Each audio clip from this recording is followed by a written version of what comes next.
I didn't have to. The Baal Shem Tov was very young when he did it. No, It's not a question of age. Right.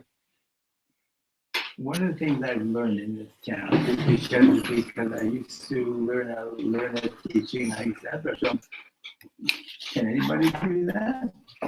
You know, Some people might have to do a lot more work to achieve it. Okay, we're starting, okay? Did you see Rabbi Lau's talk on Marshall Living? No. No. Go on YouTube. He's very... Let's hear it from it. And also you can see from previous years. He's just amazing. speaks in English. Yeah. It's at Marshall Living. So I would Go to YouTube. yes, And type in March of the Living 2017. 27 The year. 27 King. 2017, 2017. the year we're living in. Thank you. I hate when my grandchildren talk to me. They talk at the top of their voice. Okay.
Okay, yesterday we did the first two chapters of this.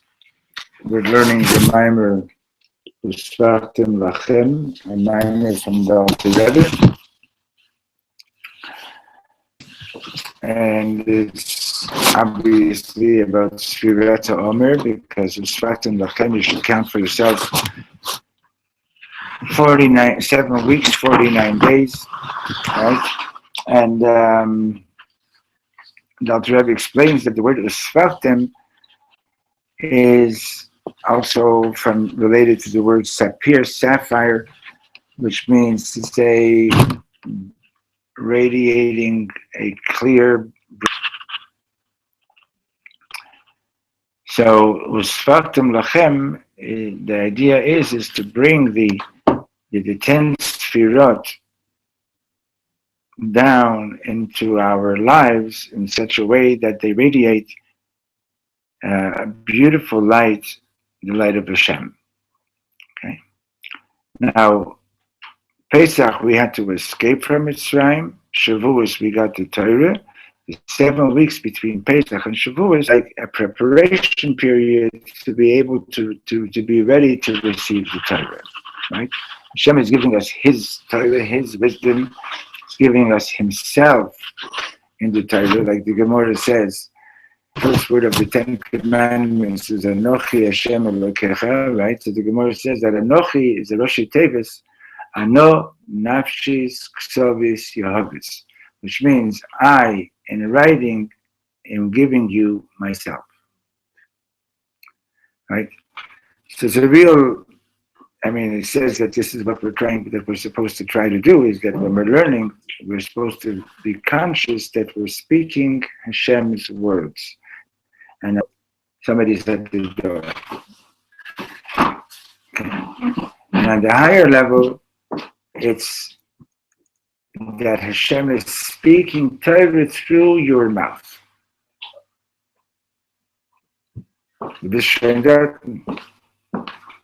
You're already on that madrega? No. Are they coming in? Mati. יש עוד מישהו כאן, נכון? שיסגרו את הדלת. Okay, good. Shalom, shalom. Come sit over here, Mati, so I don't have to turn my head 10 times in each direction. Oh, welcome.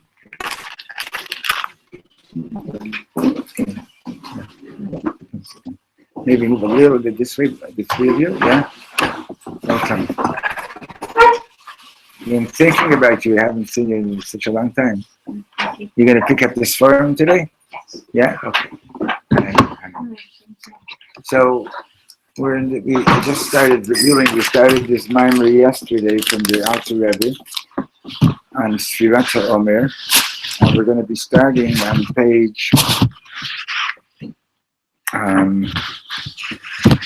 we're going to read, let's see, we did 7, 8, 9. We're going to start again on page Zion, okay? They're not staples. No, it's the same thing. Show them Zion. Now move, you two turn a few pages. Yeah. Okay. So, but there you just have the whole mimer straight, And here we go. Thank you. And there was another book. Got Tamatzata? All right, I'll look for Okay, yeah, good. No, yes, we have enough for everybody. So the Alter Rebbe is saying that Sefirat Ha'omer Uspartem Lachem, right? So there's 10 Sfirot. Chochma Bina Das are the intellectual Sfirot. Chesed Gvura Tiferet Netzach Hod Yesod HaMalchus are the emotional Sfirot. And like we explained yesterday, that the Sfirot is a system that Hashem created by which He relates to us in a way that we can comprehend a little bit of what it means to be in relation with Hashem, right? Because Hashem is infinite. And since we have these 10 Sfirot within ourselves, we can understand what it means to relate to Hashem in at least to the best of our capacity, right? So the 7 emotional Sfirot have a holy side and an unholy side, right? In other words, the Sfirot exist both in the domain of the Nefesh Elokit, of the divine soul, exist in the domain of the Nefesh Bahamit, the animal soul, right? So the same Sfira, Chesed, could be, which is kindness and love. It can be of the highest love of God, right? And it could be Chas Shalom, love of self, even to the point that I don't give a damn about anybody else, even if I have to, even if there are people who, for their pleasure, they go break things and etc. Right? It's sick, but I'm saying, but just to show the extremes, right? The idea of Uspartem Lachem is that this sphere of Chesed,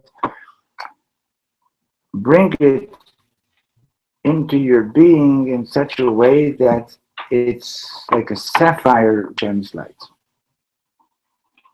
Okay.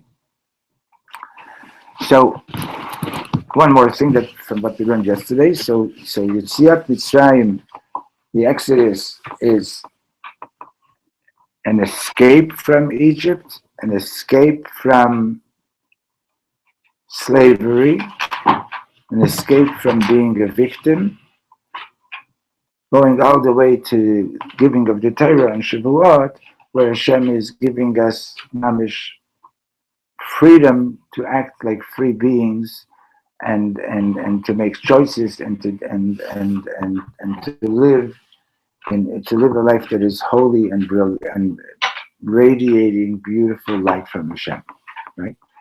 And the 7 weeks between Pesach and Shavuot is a period of fixing our midot, fixing the 7 emotional attributes so that they can be ready to receive Hashem's light, right? You can have the best, cleanest water. If you pour it into a dirty vessel, the water is not going to be clean, right? The Torah, the Gemara says, if one is learning in the proper way, so then the Torah is Sam Chayim, the elixir of life. And if Chas v'Sholom, one is not in a good way, the Torah can be some moves, an elixir of death. God forbid, right? So emotions then are neutral. Emotions are emotions. What you do with them is up to you, right? But emotions are part of your operating system. You understand? You experience emotions. When you experience an emotion, then you have to figure out, wait a minute, am I using this emotion in the proper way or not? Okay. So,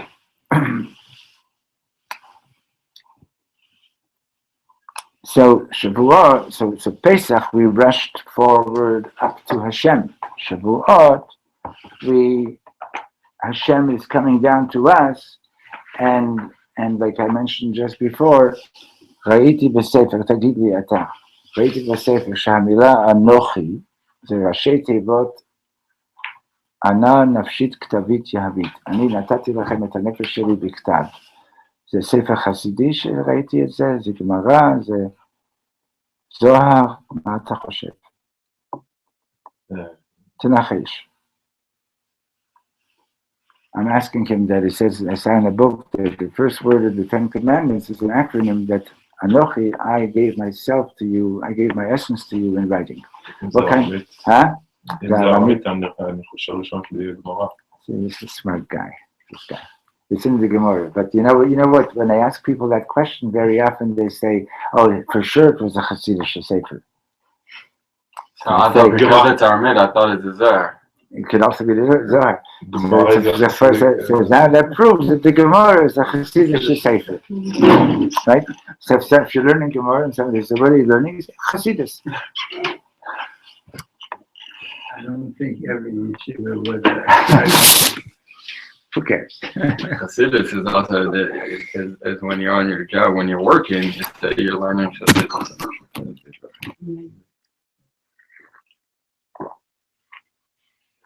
Okay. So the question is, what's the process? How do you achieve that? So first of all, let me invite you. We're having a very special workshop this afternoon at the Yeshiva in 25 Beersheba with a very special man from Los Angeles who's giving a workshop on how to get out of victim consciousness and towards dveikut, towards being towards bonding with Hashem. What time is it? 2:30. And who's giving that? Dr. Cliff Buchner. He's a medical doctor, but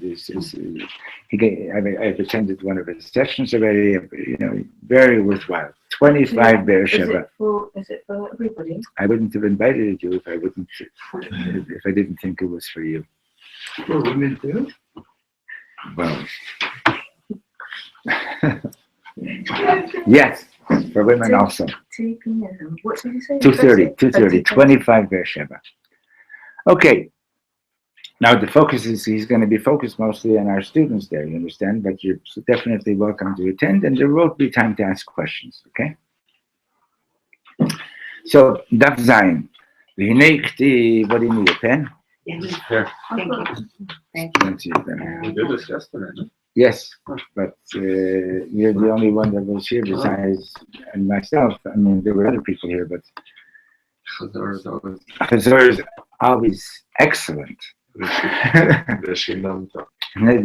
When you review something, you look at it and you say, Yeah. "Oh, I didn't see that yesterday." And then you read it a third time. Back in the times of the Talmud, how many times did you learn something? And the Gemara says you can't compare learning something 101 times to 100 times. Well, I'm reviewing. I know we had a mess up with the announcements. Okay, so it says, remember the day of your exodus. You with me? Yeah? No, Here, she has it over here. I have it there, but She has to, yeah. she's out of Torah. Okay, so it says you should remember the day of your exodus from Egypt all the days of your life. Okay, Mamar Razal, and like the rabbis say, B'chol do vado, this means that in every generation, B'chulei, shetzarich liyod b'chol yom b'chinat yetziat Mitzrayim, you are to experience this exodus from Egypt. When particularly? Well, throughout the day. But in davening, v'hainu b'kriyat Shema. When you're saying Shema Yisrael, Hashem Elokeinu, Hashem Echad, v'yahavta, you should love God with all your heart, with all your soul, with all your very much, with all your talents, etc., etc. So that's when you're supposed to be mamish saying to Hashem and to yourself, okay, to be saying that I am giving myself over completely to Hashem. There's nothing in this world, or even in supernal worlds, that I'm not willing to give up with Hashem. Right? Now, do you want to do something? You want to try something? Yeah. So here's the set over here, here's the set over here, and here's the set over here. Okay, I want you to say Shema Yisrael Hashem Elokeinu Hashem Echad. First of all, say it to yourself, okay, and then say it to the person that you're with. Look them in the eyes and say to them Shema Yisrael. In other words, it's as if you're saying Shema Michal, okay? You can use his name, okay? Hashem Elokeinu Hashem Echad, okay? We actually say that? Yeah. No, instead of saying Shema Yisrael, we say Shema to the person. Yeah, you can say it to his name, yeah. Okay? But don't just say Hashem, okay? Once more. Shema I say to him, Shema Yisrael. His name is Yitzi, right? Yitzchak. Yitzchak. So you're going to say Shema Yitzchak Hashem Elokeinu Hashem Echad. Okay? You say that? Okay, so get yourself ready. Say Shema Yisrael to yourself if you're speaking to yourself. You can sort of say like Shema Shalom, like you can put in your name. And like you're speaking to yourself.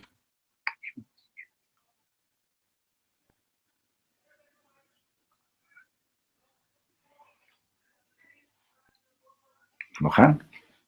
אני מקשיב. שמע שלום, השם אלוקינו, השם אחד. שמע יצחק, שמע אמרתי, השם השם אלוקינו, השם אחד. שמע מיכאל, השם אלוקינו, השם אחד. What was the purpose of it? You'll tell me.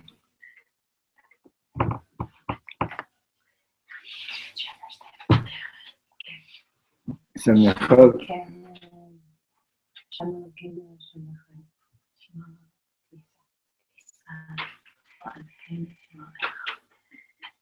okay. So, Michal wants to know what was the purpose. What was the purpose of doing this? What was there anything different? I think it's to arouse love. Okay, but I'm asking a different question. Did it feel different when you said it to each other? Bring it down to reality. Yeah. Yes. A little bit. Also, when she's calling me, the world, God, something outside myself is calling me Yeah. to hear. Yeah. And it's nice and it's personal to me that I hear it too. אתה רוצה להגיד משהו? כן, אני פה חידוש. Okay. Made it more personal. It made it personal, right? Saying it to myself, I was conscious. I was saying it to God, even Okay. though I said my. Right. But when I looked at it, I looked into his eyes. Maybe I'm reading more into this. When I looked into your eyes, I saw recognition in his eyes that he was listening to what I was saying. So we said it made it more real for me. Yeah. So when you're saying Shema Yisrael, right? When you say, so the Medrash says that the original Shema Yisrael was said by the children of Yaakov, right? When he was about to leave the world, he was wondering like where they're holding, and amongst themselves and with Hashem. And they said Shema Yisrael, and Yaakov's name was Yisrael. And they said Shema Yisrael, Hashem Elokeinu, Hashem Echad, right? But the Pasuk in the Chumash is said by Moshe Rabbeinu to all of Israel. Shema Yisrael. Moshe Rabbeinu is talking to us and saying Shema Yisrael. And when we say Shema Yisrael, whom are we talking to? So on one level we're saying to all of Israel. On one level we're saying to the world. On one level we're saying to ourselves. And it's like a proclamation of faith, right? זה לא הפעם היחידה גם שאומר שמע ישראל. משה רבינו? כן, הביטוי שמע ישראל שהיום אתם עומדים... כן, המילים, כן, אבל הכל המשפט אני התכוונתי. But I always thought that I don't think there's a source, but it's really as if a boss is calling out to say it below. You know what I mean? Even though it's archaic to say above, if you heard from above a voice saying, "Hello, Israel, hear us." Very nice. Our God is one. Very nice. Because really, you're trying to say like it's like something you're mikabel. I understand. Sometimes that's why I always get confused in my kavana when I say Shema. So, but if you would take more time, you can do both. It's like a receiving and a sending. Yes. I guess that's what I'm trying to say. Yeah, In the yeah. same. Yeah. So in the before you say it, you can stop and meditate on what you're going to be saying. So you like sort of hear it and then say it. Okay. That's what Now, that's what you think about when you close your eyes. So now you mentioned you're saying it to one of your grandchildren or great grandchildren, right? And you say you're saying it in Hebrew, Shema Yisrael. So you put in their name and you're looking at your grandchild in the eyes, right? Hashem Elokeinu, Hashem Echad. Now, what is this child going to understand? And what do you want this child to understand? Philosophy? It's gonna get his attention. I know, but what do you want to communicate to them? You're telling one of your children, you're sitting with one of your children and you're looking them in the eyes, and you're saying, Hashem Elokeinu, Hashem Echad, right? Okay? What are you trying to communicate? God. The unity of God. The unity of God. So your grandchild says, Zaidi, what does that mean? What were you thinking about when you were saying it to me? Love. Okay, love, right? Love for whom? For God. For God.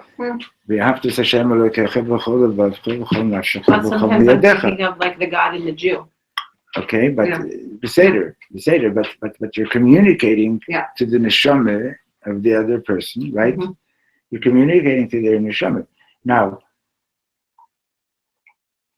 let's say I do that, and then my child or my grandchild is having a piece of cake, and I want it, and I go ahead and I take it. What have I just done? I basically told my kid, I can say Shema Yisrael Hashem Elokeinu Hashem Echad, and I don't always mean it. Chas v'sholom. Right? What? I mean, I get it, but I don't get the shift in the example. Why? Because I'm acting in such a way. In other words, when you say Shema Yisrael Hashem Elokeinu Hashem Echad, so that means, how do you express that? v'ahavtas Hashem Elokecha b'chol levavcha v'chol nafshecha v'chol yadecha. In other words, that everything that you're doing should be an act of ahavat Hashem, and should be showing love of God, right? So if I say something not nice to someone, that's not v'ahavtas Hashem Elokecha b'chol levavcha, right? But you yesterday you did this to me. I'm so angry at you. How could I not, treat you this way, right? What I'm saying is I'm a victim of what he did to me, right? I'm saying I'm a victim of what you did to me, and I have no choice. You have no choice? Do you really believe in Hashem Elokeinu, Hashem Echad? Right? But it's not just a philosophical thing that we're talking about. We're talking about something that we need to work on all the time. Well, that kind of was going to go back to the question I had when you said something clean gets poured in something dirty, because, from your perspective, not how I'm going to answer, but I'm like, so how does the thing get clean? I work to clean it, or it gets clean because I do work and then God decides now we clean it. Right, so that kind of connects to what you're saying. Yes, it definitely does, and that's what that was after. So yesterday, after we were talking about the same concept, I was talking to someone, and I told him that if you said Shema Yisrael and did not affect your day to be yesterday, then that Shema did not mean much. It didn't. It meant only as much as yesterday. Right. But I didn't get out of Mitzrayim today. So he pointed out to me. He told me that between Aleinu and the Alkain, we add another pasuk. V'yadata yom v'ashavasel v'cha. Yeshahu Elokim. Right. So it says that's telling you to take the Shema Yisrael, where v'ashavasel v'cha, bring it into your heart and walk out to the day with that. Absolutely. Bring it into reality. Exactly. Very nice. That's powerful stuff. Wow. I didn't. It's not mine. No, but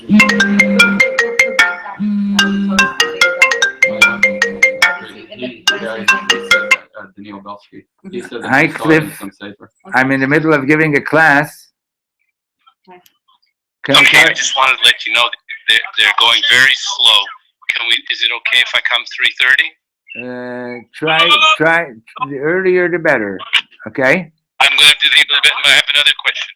I can come faster if I just come in my hiking clothes. Yes, come in your hiking clothes. Okay, I'll come as fast as I can. Okay, bye. Now, did I lose my WhatsApp? Did I lose my Facebook because of this? No, sure no. should be interesting. Oh, it's still going. Okay, good. Okay. Interesting to see a lecture. Okay. Interesting to see. In hiking clothes? Yes, and then you'll come and you'll see.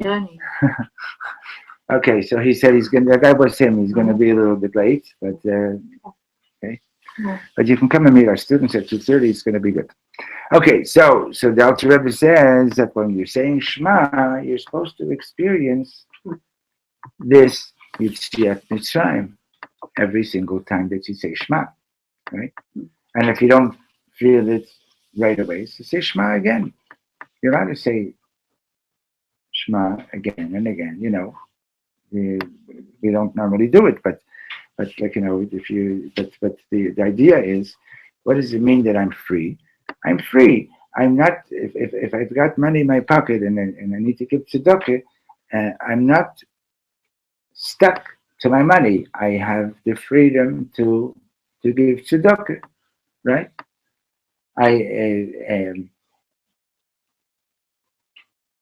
I'm free to tell the truth. I'm free to be a good friend. I'm free to, right?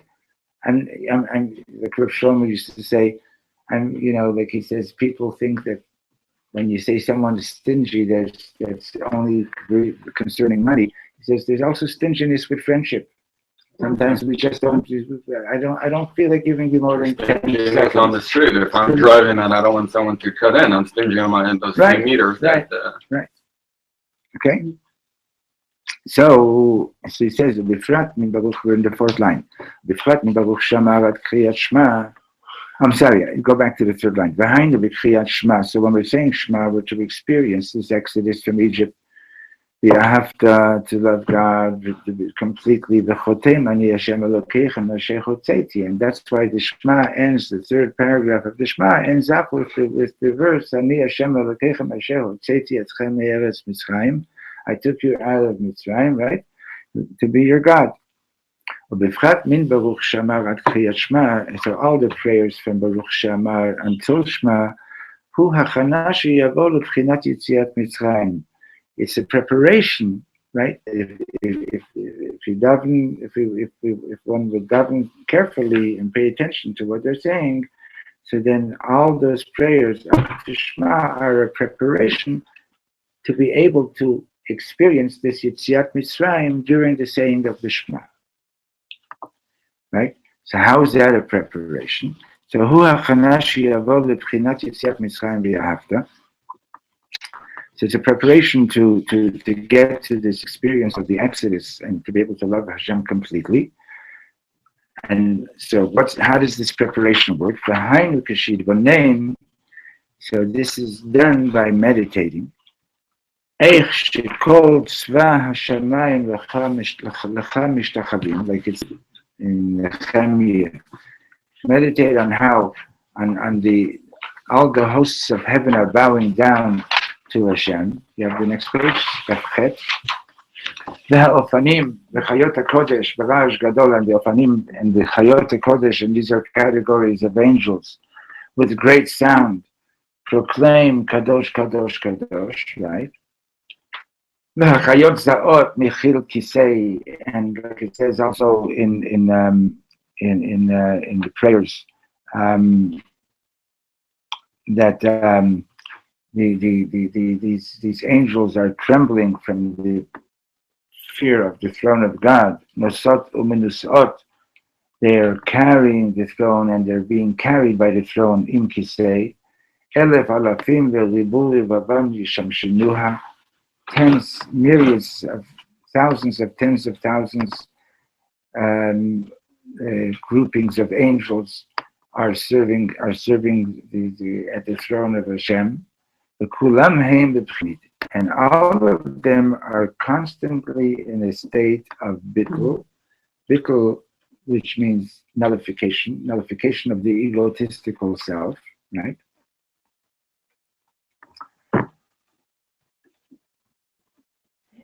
Just to give you a little example. They don't. That's right. Yeah, they don't have choice. That's right. I'm saying Okay. so. That's, Yeah. yeah, they have a self, but they don't have free choice. Okay, but 1 second. Okay. Years ago, when I was teaching in Montreal, so one day it happened. A girl from grade 5, she jumped up to take something that was on top of the lockers, and never the ring got caught on the metal and took her finger off.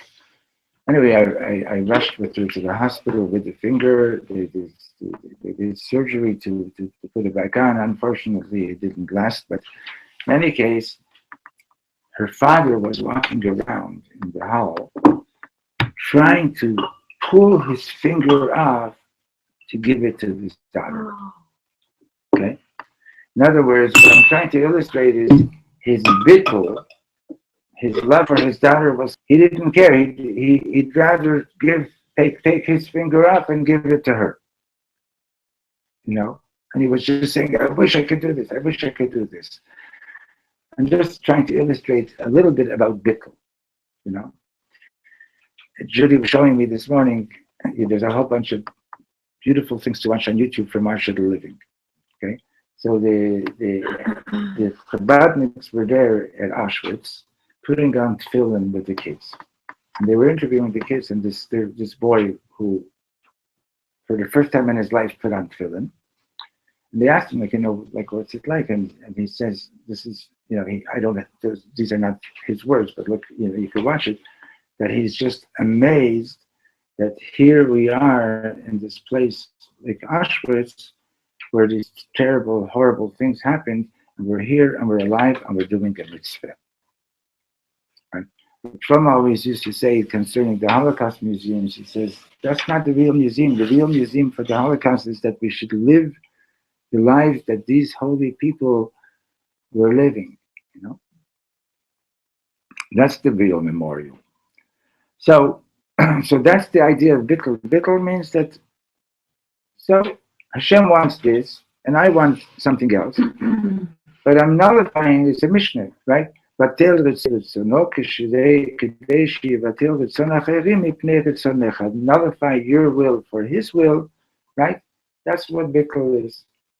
Okay? And guess what the joke is? You got to do it b'simcha. I know, it's not a joke. It's very serious. Being joyous is a serious business among the Jews. What's the difference between being happy and being joyous?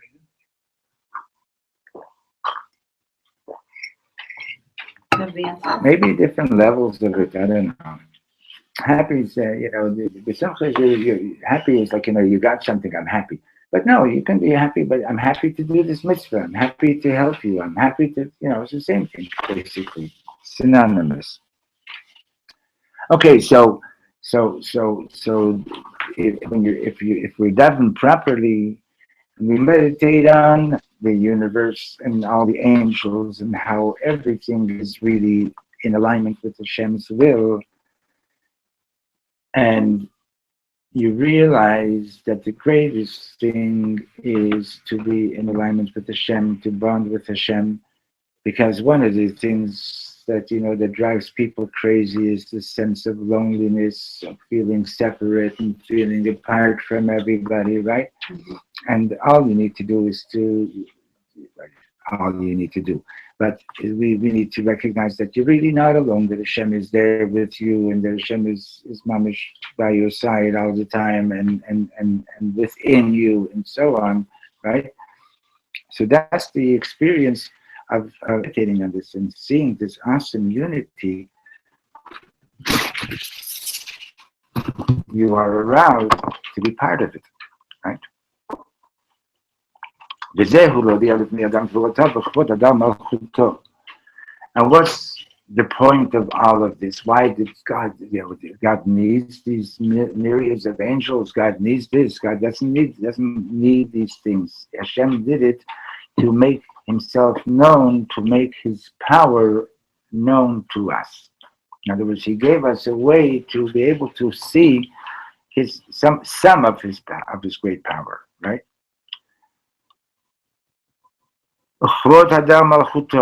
And the glory of his, and the glory of the beauty of his kingship. שהוא בחינת הדר מלכותו שכולם בטלים לגביו ממש.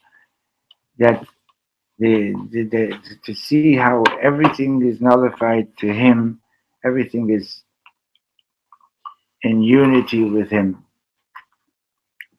ונמשך להם הביטול על ידי שמשיגים, and how do all these angels have this aspect of nullification? By their comprehension, ki malchutcha malchut kol olamim. They comprehend that Hashem is the king over all worlds. Right? Perush malchutcha. What is the meaning of malchut? Right? Today is the malchut should be gvura.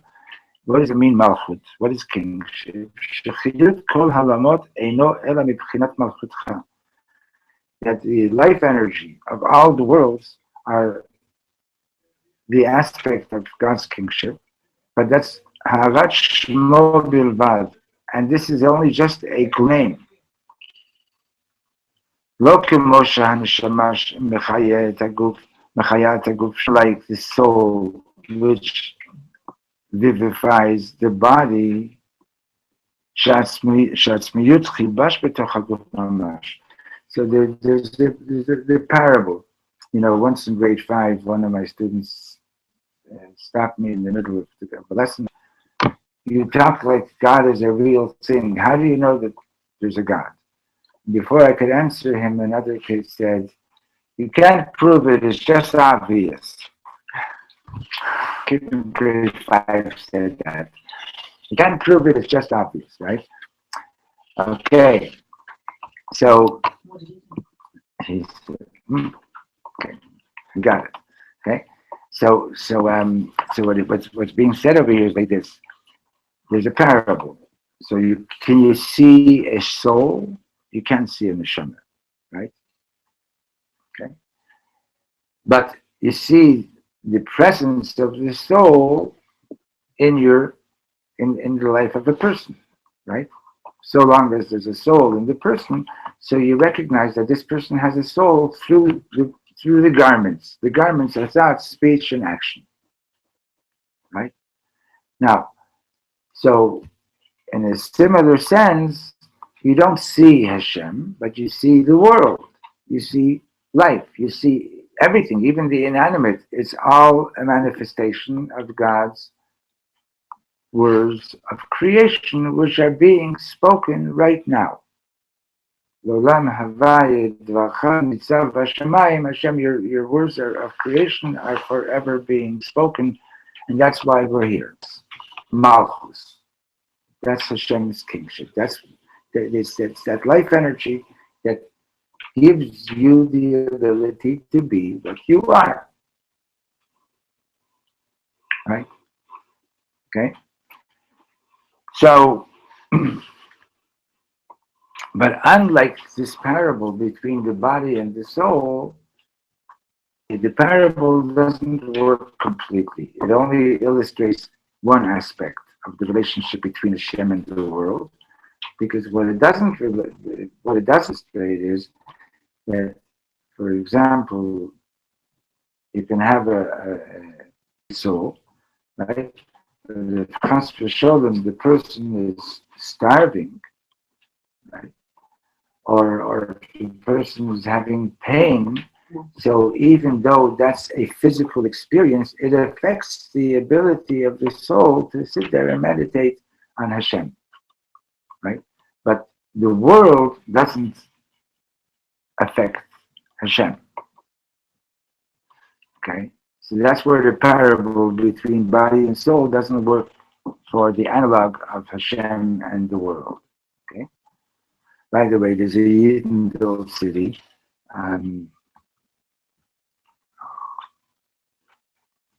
He wrote this book called Coming Back to Earth. What's his name? And it'll come back to me in a moment. And this is a Yid who grew up without any Jewish education to begin with. And one day he was sitting in his office in Atlanta, I believe. He was like, a big businessman. And he wasn't happy, and he looks out the window and he sees a bunch of hippies and he looked happy. So he left the office and he went down to making you happy. So they passed him a joint. But then a few hours later, the happiness wasn't there. So, and this,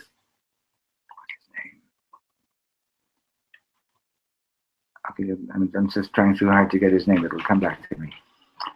Anyway, he sincerely wanted to discover the truth.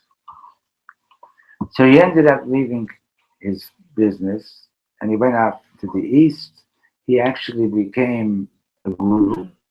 He actually became a guru, and when he came back to America, he would sit in Central Park,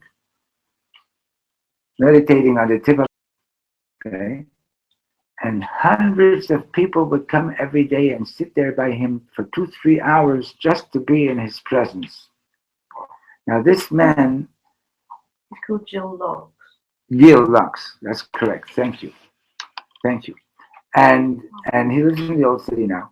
And this man is before he came to Yiddishkeit, okay, he went through a number of religions and also a severe sect of Christianity, where one of the practices was that he would sit in a thorn bush naked for 3 days without food and water, meditating. You want to sit in a thorn bush for 1 minute, for 3 seconds? What kind of religion is that? It was a very ascetic religion. In other words, sigufim. But in any case, in each of these places, he basically discovered that there was something missing. It wasn't completely true. And because he was searching, he reached to the highest levels in each of these places. Okay, and then he said, "No, this is not it." And he went on because Mamish wanted to know the truth. So one day, a Jewish woman in Central Park, and all he's wearing is a tablecloth, nothing else, just wrapped around himself. And his buddy, whom he used to call Rebbe, is also wearing just a tablecloth. And this woman says to him, "Why don't you go to 770?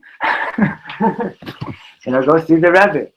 So he took that as a message from heaven. So he and his buddy Rebbe got up and they went to 770 to Crown Heights. And the Rebbe is coming out and the Hasidim are standing there, in respect of the Rebbe. And he's going up to the Rebbe in the tablecloth to go say hello to the Rebbe. So this Chassid gave him a kick in the butt and said, you don't go up to the Rebbe. In any case, he ended up becoming a Chassid of the Rebbe, and now he spends his days in at the Kotel putting on film with him. And he invites people to his home, but he's also, there's a whole bunch of YouTubes on him. He's not afraid to challenge you. And even severely if he thinks it's necessary. He's not afraid to confront you. He stands at the. He's one of the people. He's one of the people there. Look up Gil Locks on YouTube. You'll see his face. Okay, and in any case, why am I mentioning this? Because we're talking about the parable of the soul and the body as compared as a parable to the relationship between soul and body. Body affects soul, right? So you can get to a point like Gil Locks where you can sit 3 days in a thorn bush and meditate and without food and water. But even Gil Locks, at some point, the body says, enough. I need to eat, I need to drink. Okay? So that doesn't work, you understand? The soul, the body does affect the soul, but the world can't hurt Hashem, so to speak, okay? Like you're touching the body without love or anything.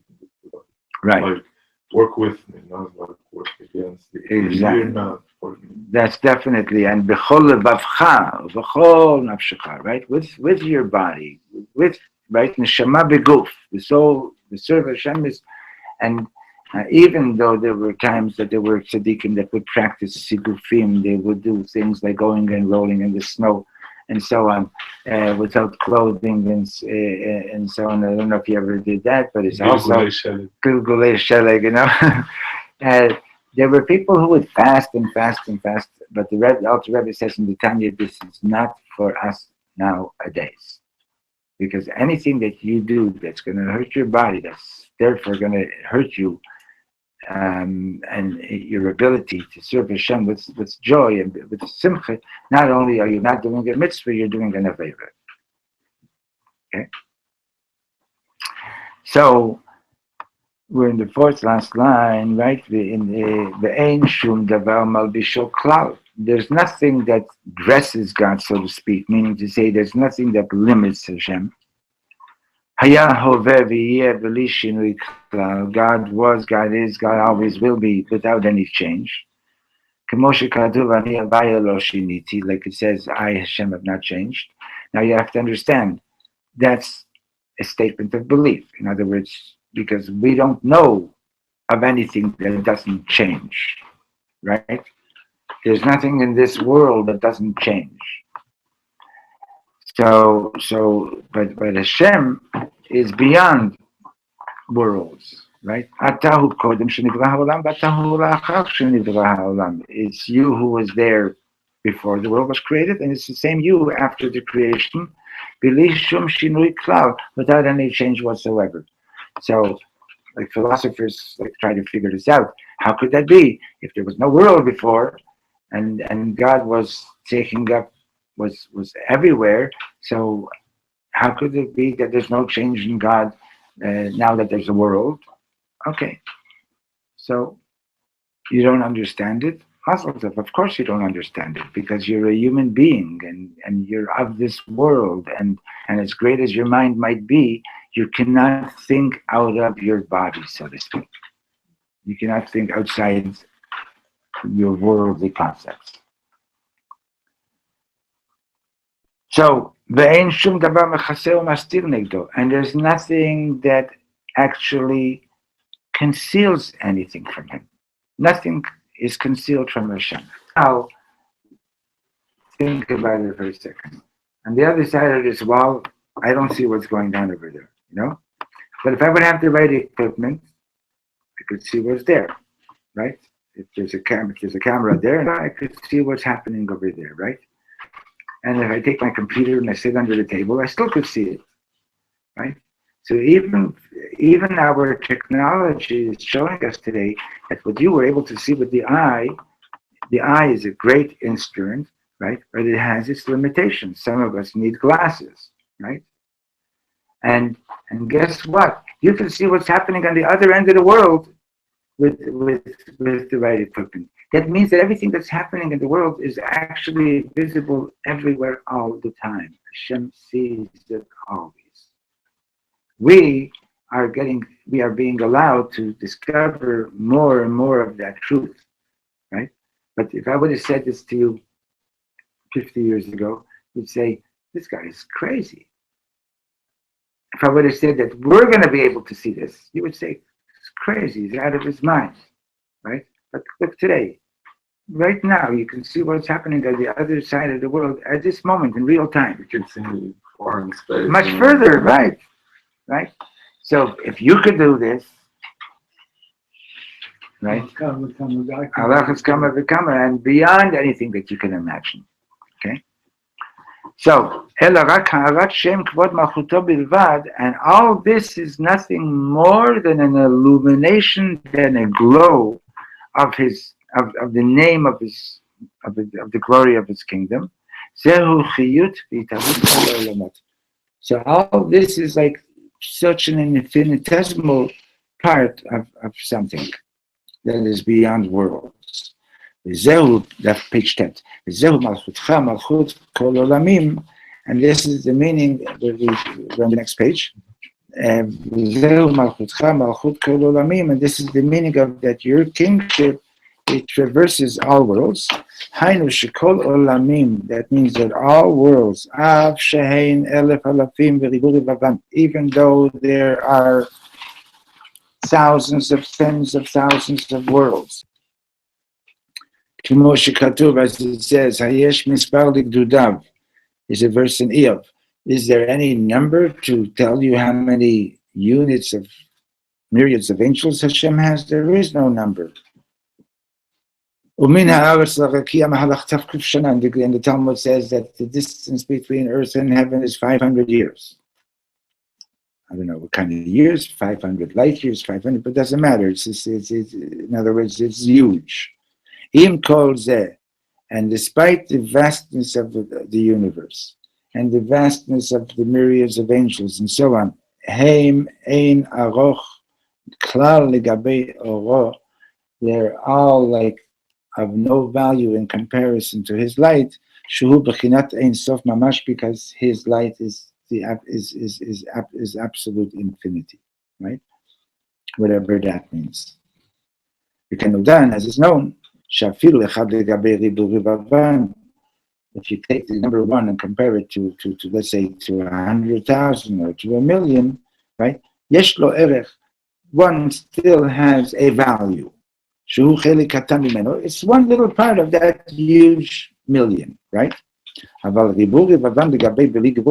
say 1,000,000, for example, in comparison to infinite, so what's 1,000,000 compared to infinite? Gornish, right? Nothing. And by meditating on this and comprehending this, this is why the angels are constantly in a state of bittul, nullification of the self, to Hashem. Okay, we'll continue tomorrow. Not tomorrow, but on Thursday. Tomorrow, sure. Tomorrow I go to Rabbi Fink's class at the yeshiva. You should come. Same time? He gives a class over here at 11:10. Yehuda Solshevsky is back tomorrow. Okay? He gives a class over here at 11:10. And then at 12:30, we go to the yeshiva. Yeah. Who's that? Sorry. Reb David Fink. So until so. For the class over here at 11. Yeah. Okay. Thank you. Thank you for coming. Thank you. Making the check happening to pay you for the classes this week. I'm gonna just make it in dollars.